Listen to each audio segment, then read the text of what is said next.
네, 반갑습니다. 오늘 우리 성경 파노라마는 페이지가 143쪽입니다. 중간기의 유대분파, 지난주에 이어서 중간기의 유대분파 거기를 한번 보겠습니다. 143쪽. 우리가 지난주에 이렇게 중간기를 좀 하고 나니까 제가 알았어요. 우리가 중간기를 별로 안 들으셨구나. 그러니까 중간기에 대한 자료가 거의 지금 처음 들어보셨나봐요. 그래서 지난주 중간기 좀 어렵다고 그러셨는데, 구약이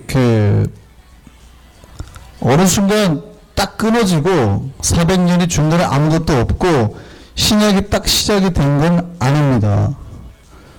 무슨 얘기 하시는지 아시죠? 그러니까 우리가 개신교지만 우리가 갑자기 예수님으로부터 1500년이 뚝 없어지고 갑자기 루터가 우리 개신교를 만든 게 아닙니다. 그렇죠?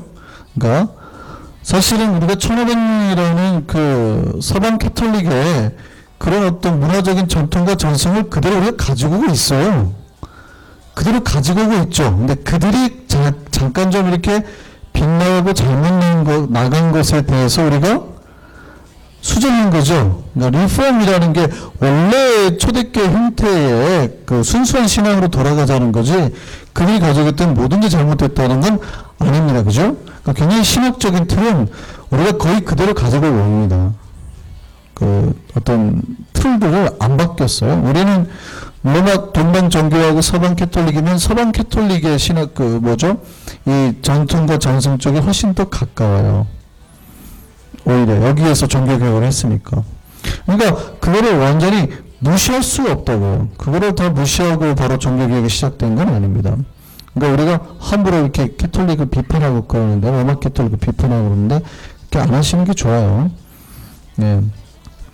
그 다음에 마찬가지로 구약에서 우리가 말라기가 끝나고 신약으로 넘어올 때 400년이 뚝 잘라지고 갑자기 신약이 상승된 게 아니라 이미 이스라엘 역사는 진행이 되고 있었다고요. 그래서 여러분이 요한복음을 읽을 때 요한복음 10장 수전절을 이해하려면 뭐가 이해가 된다고요? 하누카가 이해가 돼야 된다고요. 제가 지금 무슨 얘기인지 아세요? 지금 지난주 기억나세요? 지난주에 제일 중요한 건 뭐예요?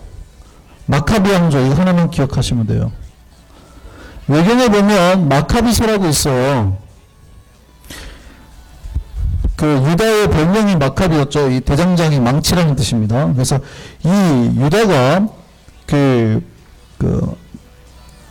이 마따디아의 큰아들이죠. 이 유다 마카비가 이제 항전을 하게 되고, 안티오쿠스 4세가 이제 핍박을 하니까 성전에 돼지피를 뿌려버리고 제우스 신상을 세우고, 제우스가 뭔지 알죠? 그리스 신화에 나오는 제일 우두머리 신이 제우스잖아요. 그 제우스 신상을 세우고, 헤라클레스 다 이게 아버지가 제우스잖아요. 제우스가 바람둥이 신이어가지고 인간 여자들과 다 몰래 헤라 부인을 놔두고 바람을 펴가지고 낳은 아이들이 헤라클레스요, 유명한 고대 그리스에 나온 유명한 형사들이잖아요. 그 제우스 신상을 성전에 세워버리고 안티오쿠스의 자기의 신상을 세우고 하니까 이 모든 걸 이제 반항해가지고 이 얘네 가문이 나와서 독립전쟁을 하는 게 이제 마카비서의 내용입니다. 외경에 나오는 거예요. 근데 이 마카비가 성공적으로 독립전쟁에서 마카비 왕조가 생기죠. 그러니까 왕권이 새로 생기고, 얘네가 왕조를 세우면서 제사장 가문도 같이 가는 겁니다. 당시에 제사장 가문이, 그래서 사실 이제 여기 사두개가 가문이 있지만 나중에 얘네가 이제 내려왔는데 얘네가 계속 내려오면서 이제 싸우는 거죠. 거의 왕조 하면서 제사장 가문을 이렇게 가게 되는 게 중간기 거의 내용이에요. 자, 우리 그래서 지난주에 이 마카비서를 중심으로 해가지고 중간기를 좀 살펴봤었습니다. 그래서 여기에서 얘네가 성전에서 다시 제우스나 신상을 3년 만에 독립해가지고 깨끗하게 그게 하누카죠, 하누카. 수전절, 성경에 나오는 수전절. 이게 12월 25일이잖아요. 그래서 우리는 성탄절에 예수 그리스도의 부활, 그 탄생을 가르치는데 주시들은 이때 하누카 가르친다고요, 이렇게. 그러니까 좀 그렇죠, 그 사람들. 자, 그거까지 제가 지난주에 중간기를 봤습니다.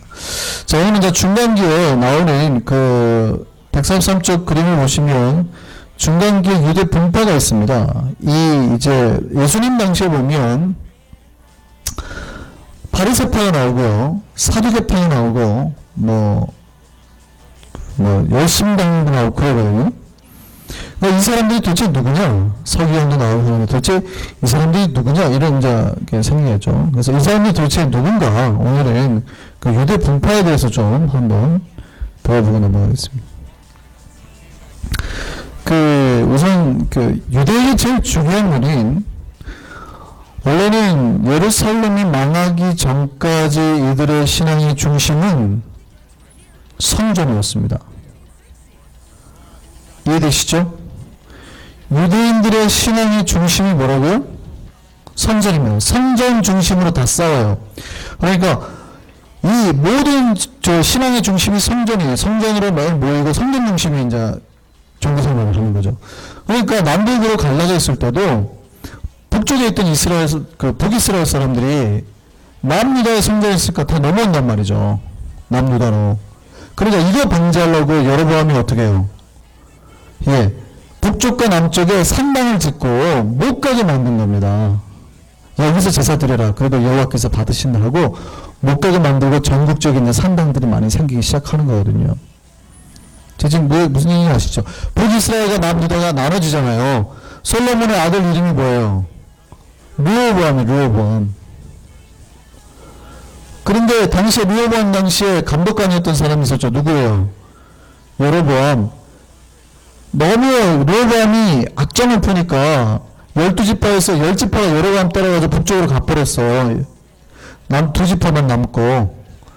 그래서 10지파가 가가지고 제가 그림을 빨리 그립니다. 이게 뭐죠? 지중해죠. 자, 이게 뭐죠? 염입니다. 자, 이 요단강이고 이 갈릴리 호수인데 이렇게 딱 해가지고 여기가 남유다예요. 여기가 유다. 남유다. 여기가 북이스라엘. 여기가 그래서 사마리아가 여기가 수도가 된단 말이죠. 북쪽 여로보암 따라서 10지파가 가버렸어요. 근데 보세요.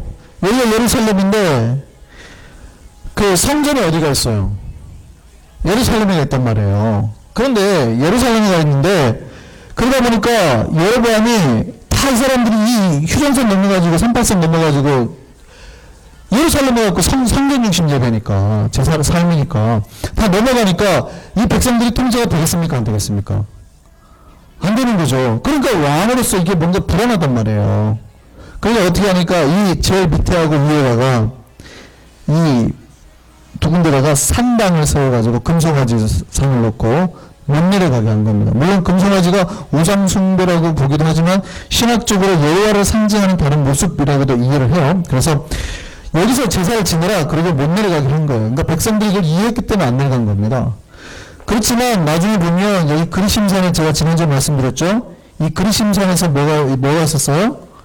성전이 있었다 그랬죠. 근데 누가요? 지난주에 봤던 요한 일카누스가 그러니까 이 마카베 왕조의 후손인 사람이 이 북쪽으로 공격하면서 이 그리심산에 있던 성전을 부숴버립니다. 왜냐하면 성전 중심의 예배를 다시금 회복하려고 그래서 문제가 그쪽에 다 파괴해버린 거예요.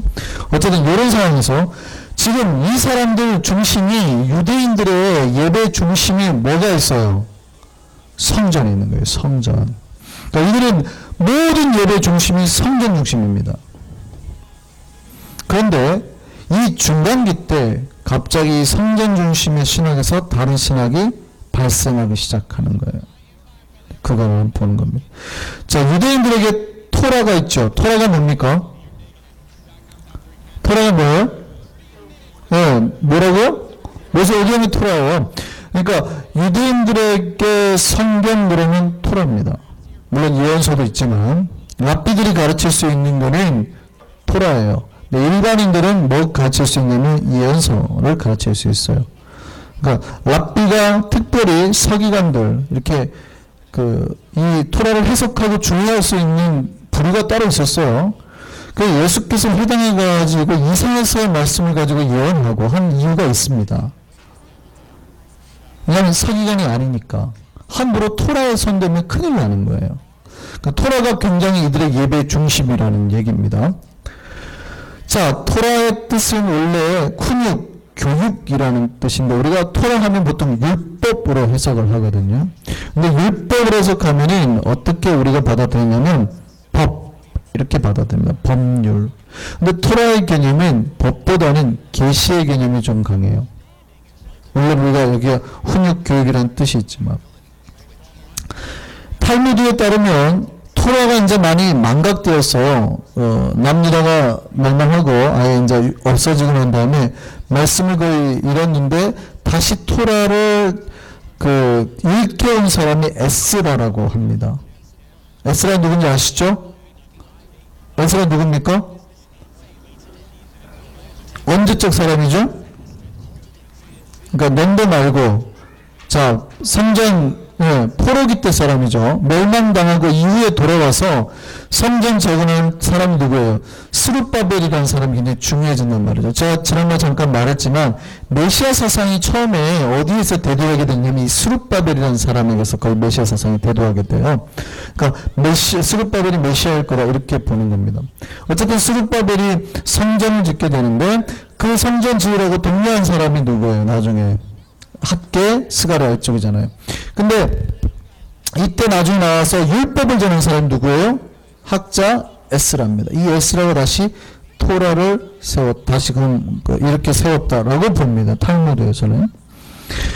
근데 이 에스라가 가고 난 뒤에 누가 이 토라에 대한 가르침을 계속 전달했냐면 서기관들. 서기관들이 이 에스라가 가르쳤던 토라를 계속 해석해내고 가르치고 전달해냈어요. 그러니까 이들이 유대교 안에서 차지하는 권위는 대단합니다. 제가 말씀드렸죠. 예수님도 토라로 처음에 가르치지 않았다고요. 회당에서 처음에 설교할 때 예수님이 이사야서 말씀으로 가르친단 말이죠. 왜냐하면 이사야서 60장 보면 가난한 자들에게 복음이 선포되면 이 말씀을 하시는 거예요. 이게 메시아 문구인데 그걸로 가르치는 겁니다. 이들이 서기관들이 가지는 거는 유대교에서 차지하는 권위는 엄청납니다. 이들이 어떻게 가르쳤냐면 토라를 간단하게 주석을 해요. 주석이라는 말은 간단하게 해석을 붙이는 거예요. 그리고 이를 가르친 겁니다. 그러니까 얼마나 큰 문제가 발생인지 알겠어요? 원문 말고 원문보다 더 많은 고대 전통들이 막 생겨나는 거죠. 오늘날의 교회도 그래요. 목회자에 따라서 성경 자체를 목회자가 막 해석해내는 경우가 있습니다. 그래서 뭐라고 하냐면 교회 올 때 낫이라고 그러면 안 되는데 끊어놓는 민소매를 읽고 오면 안 된다. 성경이 있습니까? 없습니까? 없죠. 성경이 없는데 누가 만들어낸 거예요? 이런 걸 장로들의 유전이라고 그런단 말이에요. 성경에서 장로들의 유전. 성경에는 없잖아요. 근데 만들어낸 머리를 염색하고 오면 안 된다. 이런 걸 만들어내는 거죠. 이게 이제 장로들의 유전입니다. 그러니까 서기관들이 한 게 뭐냐면 자기 뜻대로 해석한 거예요. 시대나 문화에 따라서. 원래는 100년 전에 한국에서 안경을 쓰면 큰일 났습니다. 그죠? 100년 전에 한국에서 부모 앞에서 안경을 쓰면 이건 최대의 불경건이죠. 당시 시대에 맞게 해석해낸 겁니다. 근데 이게 그 시대에 맞을지 모르지만 후대로 내려갈수록 이상하고 땡뚱한 게 많아지는 거예요. 이해되세요? 예를 들어서 좋은 의도인데 밥 먹을 때 손 씻고 먹어라. 이게 장로들의 유전입니다. 괜찮죠? 밥 먹을 때 손 씻고 먹으라는 거는 먼지가 많으니까 거룩할 수 있죠. 근데 밥 먹을 때 손 안 씻고 먹었더니 뭐라 그래요? 종교를 위배했다고 그래가지고 하나님의 계명을 어겼다고 그래가지고 출교를 시키거나 징계를 하면 됩니까? 안 됩니까? 이게 법이 되면 그렇게 할 수 있는 거죠. 쉽게 말하면 교회 염색하고 머리를 하고 오면 예전에 예배를 못 들어오고 쫓아냈다고요. 한국에서. 처음에 한참 염색 10년 전 정도 됐을까요? 교회 노란 머리하고 학생이 왔는데 목사님이 쫓아냈어요. 너는 예배 드릴 수 없다고 이렇게. 예배당 오지 말라고. 이게 이제 하나의 장로들의 유정이죠. 성경에는 없는 거예요.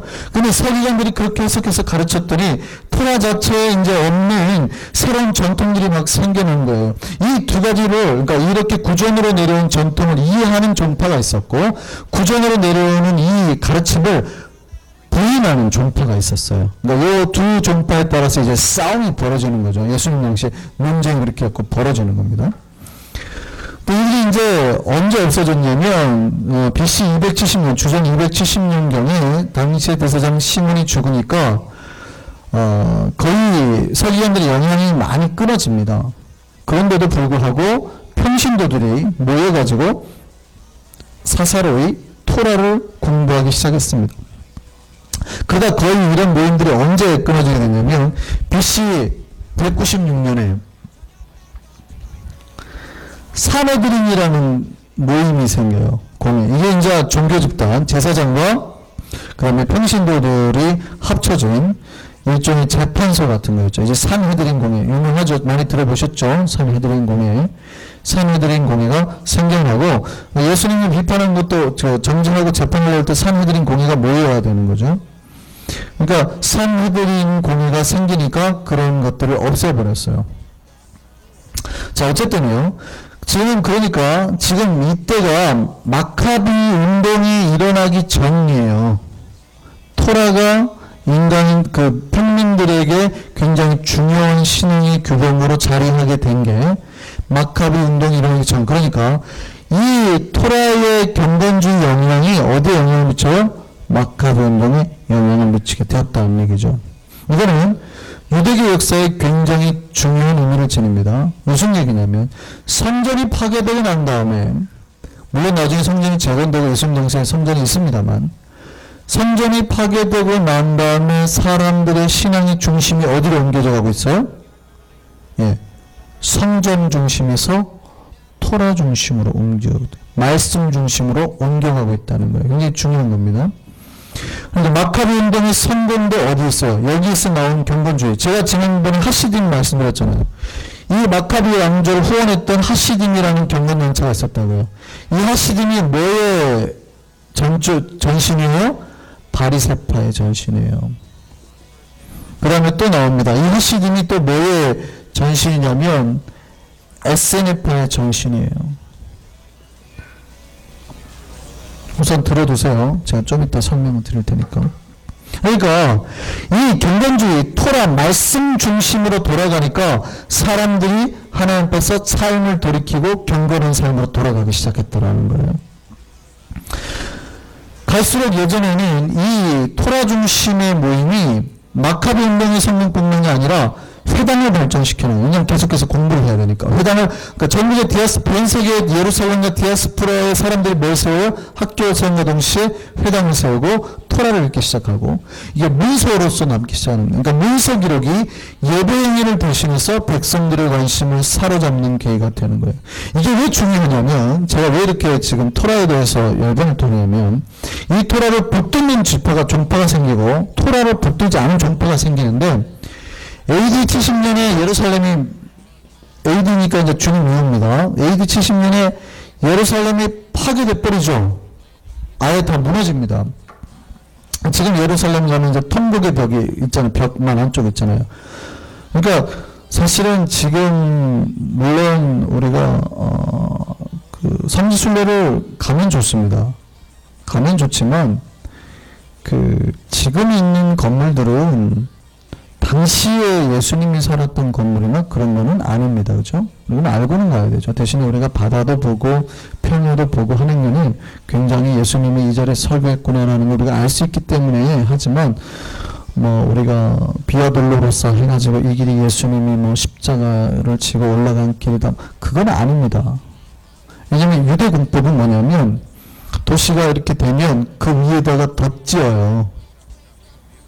그러면 또 이 시대가 되면 그 위에다 또 덧짓고 지금은 예수님 당시간 그 문명이 지은 5계단 밑에쯤 정도 된다 그러죠. 그러니까 지금은 한참 그 위에 지은 거기 때문에 물론 강남삼도 보고 우리가 다 보니까 가야 돼요. 가고 보면 좋지만 시대적으로 도시 문화가 맞지는 않죠. 예루살렘 성전, 예루살렘이 그 성전이 파괴된 70년이 파괴돼 버립니다. 근데 성전이 70년이 파괴되는데 그럼에도 이 70년 성전이 파괴된 뒤에도 유대교는 살아남아요. 무슨 얘기일까요? 지금 유대인들의 신앙의 중심이 원래는 성전 중심이었단 말이죠. 근데 400년 중간기 동안에 성전 중심에서 어디 중심으로 바뀌어요? 말씀 중심으로 바뀌어요. 그러니까 이들의 신앙의 중심이었던 AD 70년에 예루살렘 성전이 파괴됐는데도 불구하고 유대교가 사라져요, 안 사라져요? 안 사라져요. 왜요? 말씀은 계속해서 전파가 되니까.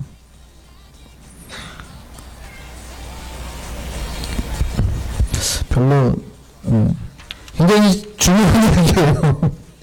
예. 자, 그래서 이제 그 토라에 이제 그 말씀을 붙든 종파와 그렇지 않은 종파를 한번 살펴보겠습니다. 자, 유대교는 여러 가지 다른 종파들이 있었습니다. 다른 그룹 종파들이 있었는데요. 예수님 당시에 팔레스타인 인구가 약 50만에서 60만 정도였다고 합니다. 근데 그 중에 종파들이 몇 개 있었어요? 바로 첫 번째가 여러분이 잘 아는 성경 읽을 때 제일 많이 나오는 종파가 뭐예요? 바리새파입니다. 아까 이 마카비 왕조를 이끌었던 경건주의 1번 바리새파가 나옵니다.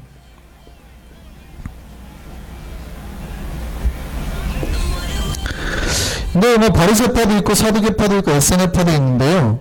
당시 50만에서 60만인데 이 종파들을 다 합쳐도 약 3만에서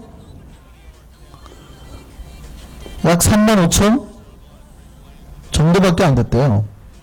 그러니까 요 그룹은 굉장히 적은 거예요. 그러니까 10% 그룹이 한 15% 되는 그룹이 이스라엘 전 백성들에게 영향을 미치고 있었던 거예요.